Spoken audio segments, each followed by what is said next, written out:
ஓம் சாந்தி. 18/10/2025 காலை முரளி. முரளியின் சாரம். பாபா சொல்கிறார், இனிமையான குழந்தைகளே, ஆத்ம உணர்வுள்ளவராகி அமர்ந்து நான் ஆத்மா என்று சிந்தித்தபடி ஆத்ம அபிமானி ஆகுங்கள். உண்மையான சார்ட்டை, அதாவது தினச்சரிய நினைவு யாத்திரையின் கணக்கு வழக்கை எழுதி வந்தீர்கள் என்றால் புத்திசாலிகளாக ஆகியபடி செல்வீர்கள். மிகுந்த லாபம் ஏற்படும். கேள்வி: எல்லைக்கு அப்பாற்பட்ட நாடகத்தை புரிந்து கொள்ளக்கூடிய குழந்தைகள் எந்த ஒரு சட்டத்தை நல்ல விதமாக புரிந்து கொள்ளுகின்றனர்? பதில்: இது அழிவற்ற நாடகமாகும். இதில் ஒவ்வொரு நடிகரும் தனது நடிப்பை நடிப்பதற்காக தமது நேரத்தில் வரத்தான் வேண்டும். நாங்கள் எப்போதும் சாந்தி தாமத்திலேயே அமர்ந்து விடுவோம் என்று யாராவது சொன்னால் அது சட்டபூர்வமானதல்ல. அவர்களை நடிகர்கள் என்று சொல்ல மாட்டோம். எல்லைக்கு அப்பாற்பட்ட தந்தைதான் இந்த எல்லைக்கு அப்பாற்பட்ட விஷயங்களை உங்களுக்கு சொல்லுகின்றார். ஓம் சாந்தி. தன்னை ஆத்மா என்று புரிந்து கொண்டு அமருங்கள்.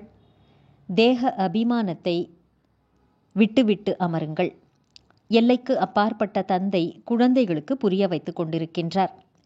புரியாதவர்களாக இருப்பவர்களுக்கு புரிய வைக்கப்படுகிறது. ஆத்மாக்களாகிய நாம் புரியாதவர்களாக ஆகிவிட்டோம். தந்தை உண்மையை சொல்கின்றார் என்று ஆத்மா புரிந்து கொள்கிறது. நான் ஆத்மா அழிவற்றவன், சரீரமோ அழியக்கூடியது. நான் ஆத்ம உணர்வை விட்டு தேக அபிமானத்தில் சிக்கிக் கொண்டிருக்கிறேன். எனவே புரியாதவன் ஆகிவிட்டேன் அல்லவா? அனைத்து குழந்தைகளும் தேக அபிமானத்திலே வந்து புரியாதவர்களாக முட்டாள்கள் போல் ஆகியுள்ளனர் என்று தந்தை கூறுகிறார்.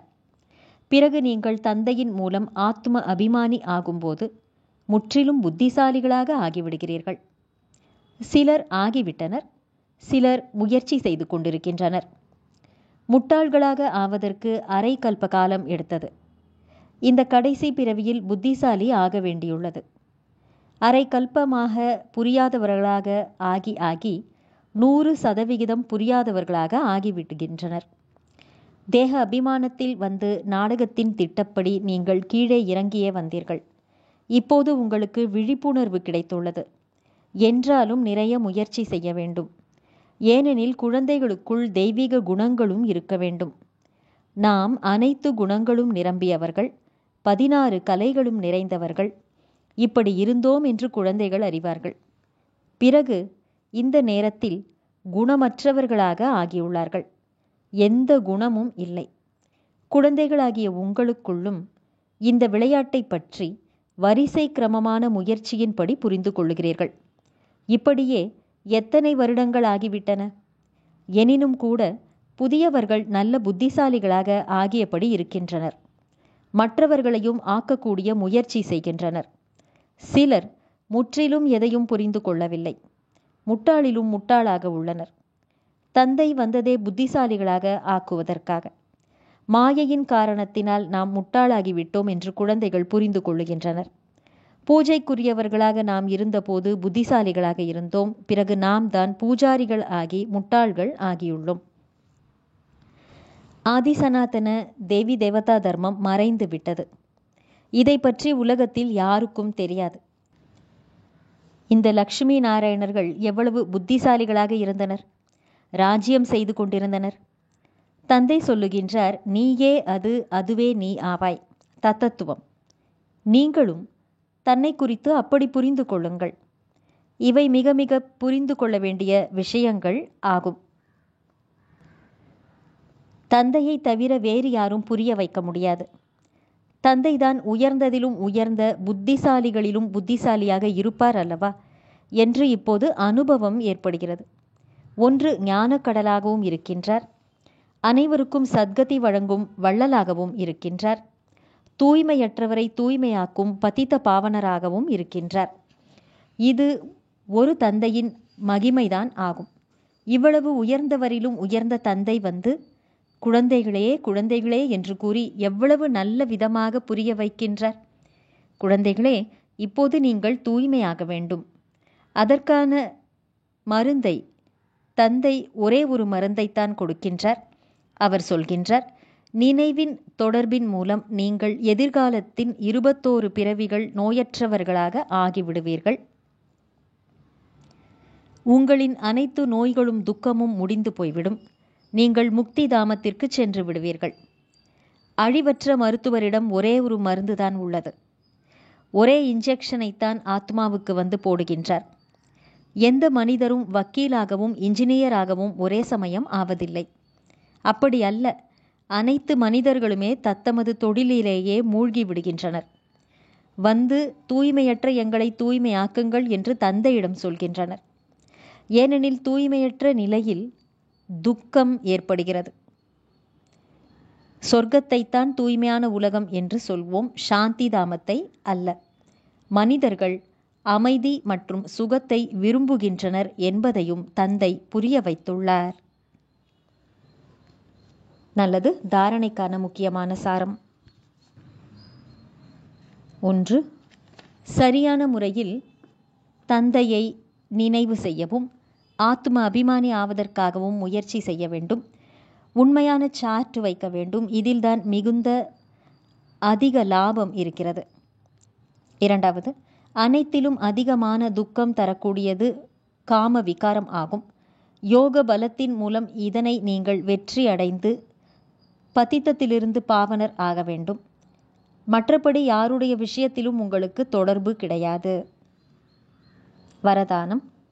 நடைமுறை வாழ்க்கையின் மூலம் பரமாத்ம ஞானத்தின் நிரூபணத்தை கொடுக்கக்கூடிய தர்ம யுத்தத்தில் வெற்றி பெறுபவர் ஆகுக.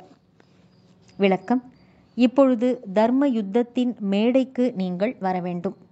இந்த தர்ம யுத்தத்தில் வெற்றியாளர் ஆவதற்கான சாதனமாக இருப்பது உங்களுடைய நடைமுறை வாழ்க்கைதான். ஏனென்றால் பரமாத்மாவின் ஞானத்தினுடைய நிரூபணமே உங்களுடைய நடைமுறை வாழ்க்கையாகும்.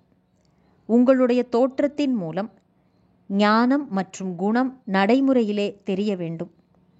ஏனெனில் தற்காலத்தில் விவாதம் செய்வதனால் தன்னுடைய தோற்றத்தை நிரூபணம் செய்ய முடியாது.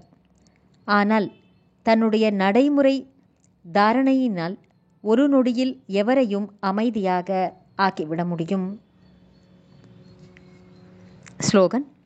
ஆத்மாவை பிரகாசிக்கச் செய்வதற்காக பரமாத்ம நினைவின் மூலம் மனதின் குழப்பங்களை முடித்து விடுங்கள். நல்லது. இனிமையிலும் இனிமையான, காணாமல் போய் வெகு காலம் கழித்து தேடி கண்டெடுக்கப்பட்டுள்ள செல்லமான குழந்தைகளுக்கு தாயும் தந்தையுமான பாப்தாதாவின் அன்பான நினைவுகள் மற்றும் காலை வணக்கம். ஆன்மீக குழந்தைகளுக்கு ஆன்மீக தந்தையின் நமஸ்காரம். ஆன்மீக தந்தைக்கு ஆன்மீக குழந்தைகளின் நமஸ்காரம். மாதேஸ்வரி அவர்களின் விலைமதிப்பற்ற மகா வாக்கியங்கள். 1. யோகத்தின் மூலம்தான் முக்தி அடைவதற்கான சக்தி கிடைக்கிறது. முதலிலோ ஒரு முக்கியமான பாயிண்டை தனது சிந்தனையில் அவசியம் வைக்க வேண்டும். இந்த மனித சிருஷ்டி என்ற மரத்தின் விதை ரூபமாக பரமாத்மா இருக்கின்றார் என்றால், அந்த பரமாத்மாவின் மூலம் எந்த ஞானம் கிடைக்கிறதோ அது மனிதர்கள் அனைவருக்குமே அவசியமானதாகும். அனைத்து தர்மங்களை சேர்ந்தவர்களுக்கும் இந்த ஞானத்தை பெற்றுக்கொள்வதற்கு உரிமை உள்ளது. ஒவ்வொரு தர்மத்தின் ஞானமும் தனித்தனியாக இருக்கலாம். ஒவ்வொருவரின் சாஸ்திரமும் தனித்தனியாக இருக்கலாம். ஒவ்வொருவரின் வழிமுறையும் தனித்தனியாக இருக்கலாம். ஒவ்வொருவரின் சமஸ்காரமும் தனித்தனியாக இருக்கலாம். ஆனால் இந்த ஞானம் அனைவருக்குமானதாகும். அவர்கள் இந்த ஞானத்தை பெற முடியாமல் இருக்கலாம். இந்த குலத்தில் கூட வராமல் போகலாம். ஆனால் அனைவரின் தந்தையாக இருக்கும் காரணத்தினால், அவரிடம் யோகம் வைப்பதால், அதாவது புத்தியின் தொடர்பை வைப்பதால் பிறகும் கூட அவசியம் அவர்கள் தூய்மை அடைவார்கள். இந்த தூய்மையின் காரணத்தால் தங்களுக்குரிய செக்ஷன்களில், பிரிவுகளில் பதவியை அவசியம் பெறுவார்கள். ஏனெனில் மனிதர்கள் யோகத்தையோ அனைவருமே ஏற்றுக்கொண்டுள்ளனர். அநேக மனிதர்கள் இதுபோல சொல்லி விடுகின்றனர், எங்களுக்கும் முக்தி வேண்டும் என்று. ஆனால் தண்டனைகளில் இருந்து விடுபடுவதற்கான சக்தியும் கூட இந்த யோகத்தின் மூலம் கிடைக்கும். 2. இடைவிடாத ஜபம், அஜபா ஜபம் என்றால் நிரந்தரமான ஈஸ்வரிய நினைவு ஆகும். இவ்வாறு ஒரு பழமொழி உள்ளது. அதாவது, ஒவ்வொரு மூச்சிலும் நிரந்தரமாக நினைவு செய்து கொண்டே இருக்கிறீர்கள் என்றால் அதன் சரியான பொருள் என்ன? நாம் சொல்கிறோம் அஜபா ஜப் என்றால் இதன் சரியான அர்த்தம், ஏதாவது மந்திரத்தை ஜபம் செய்யாமல் ஒவ்வொரு சுவாசத்திலும் தங்கள் புத்தி யோகத்தை தங்களின் பரம தந்தையான பரமாத்மாவுடன் நிரந்தரமாக ஈடுபடுத்துவது மற்றும் இந்த ஈஸ்வரிய நினைவு ஒவ்வொரு சுவாசத்திலும் நிலையாக நடைபெற்றே வருகிறது. அந்த நிரந்தரமான ஈஸ்வரிய நினைவை அஜபா ஜாப் என்று சொல்கின்றனர். மற்றபடி வாயின் மூலம் ஜபம் செய்வது, அதாவது ராம் ராம் என்று சொல்வது, உள்ளுக்குள் ஏதேனும் மந்திரத்தை உச்சரிப்பது, இதுவோ நிரந்தரமாக நடைபெற முடியாது. அவர்கள் நினைக்கிறார்கள் நாம் வாயினால் மந்திரத்தை உச்சரிப்பதில்லை, ஆனால் மனதினுள் உச்சரிப்பது, இதுதான் அஜபா ஜாப். ஆனால் இதுவோ சகஜமான ஒரு சிந்தனையின் விஷயம். அங்கே தனது வார்த்தையே அஜபா ஜாப் எனில் அதை ஜபிக்க வேண்டிய தேவையும் இல்லை. உள்ளே அமர்ந்து ஏதேனும் மூர்த்தியை பற்றி தியானமும் கூட செய்ய வேண்டியதில்லை. எதையும் நினைவு செய்ய வேண்டியதும் இல்லை. ஏனென்றால் அதையும் நிரந்தரமாக உண்ணும் போதும் அருந்தும் போதும் செய்ய முடியாது. ஆனால் நாம் செய்யும் ஈஸ்வரிய நினைவு என்பது நிரந்தரமாக நடைபெற முடியும். ஏனென்றால் இது மிகவும் சுலபமானது. உதாரணமாக, ஒரு குழந்தை தன்னுடைய தந்தையை நினைவு செய்கிறதென்றால் அதே சமயம் தந்தையின் போட்டோவை தன் முன்னால் கொண்டு வர வேண்டியதில்லை. ஆனால் மனம், சொல், செயலால் தந்தையின் தொழில், செயல்பாடுகள், குணங்கள் சகிதமாக நினைவுக்கு வருகிறது. அவ்வளவுதான். அது நினைவு வருவதன் மூலம் குழந்தைக்கும் கூட அந்த நடிப்பு அல்லது செயல்பாடு நடைபெறுகிறது, அதாவது பின்பற்றுகிறது. அப்போதுதான் குழந்தை தன் தந்தையை எடுத்து காட்டுவதாகும். அதுபோல தன்னையும் கூட மற்ற அனைவரை பற்றிய நினைவை உள்ளுக்குள் இருந்து அகற்றி அந்த ஒரே ஒரு பரலௌகீக பரமபிதா பரமாத்மாவின் நினைவிலே இருக்க வேண்டும். இதில் அமரும் போதும், எழும் போதும், உண்ணும் போதும், அருந்தும் போதும் நிரந்தரமான நினைவில் இருக்க முடியும். அந்த நினைவின் மூலம்தான் கர்மாதீத நிலை அடைகிறோம். ஆக இந்த இயற்கையான நினைவைத்தான் அஜபா ஜாப், இடைவிடாத ஜபம் என்று சொல்லுகின்றனர். நல்லது. ஓம் சாந்தி. அவ்யக்த சமிக்கை. தனக்காகவும் மற்றும் அனைவருக்காகவும் மனதின் மூலமாக யோகத்தின் சக்திகளை பயன்படுத்துங்கள். பயிற்சி செய்கின்ற ஆய்வுக்கூடத்தில் அமர்ந்து யோகத்தை பிரயோகம் செய்தீர்கள் என்றால் ஒரு தந்தையின் உதவி மற்றும் மாயையின் அநேக விதமான தடைகளில் இருந்து ஒதுங்குவதை அனுபவம் செய்வீர்கள். இப்பொழுது ஞானத்தின் கடல், குணங்களின் கடல், சக்திகளின் கடல், இந்த கடலில் மேலோட்டமாக வரும் அலைகளிலே ஆடிக்கொண்டிருக்கிறீர்கள். ஆகையினால் அற்பகால புத்துணர்ச்சியை அனுபவம் செய்கின்றீர்கள். ஆனால் இப்பொழுது நீங்கள் கடலின் ஆழத்துக்கு செல்லுங்கள். அப்பொழுது அநேக விதமான விசித்திரமான அனுபவங்களை செய்து ரத்தினங்களை பெறுவீர்கள். நல்லது. ஓம் சாந்தி.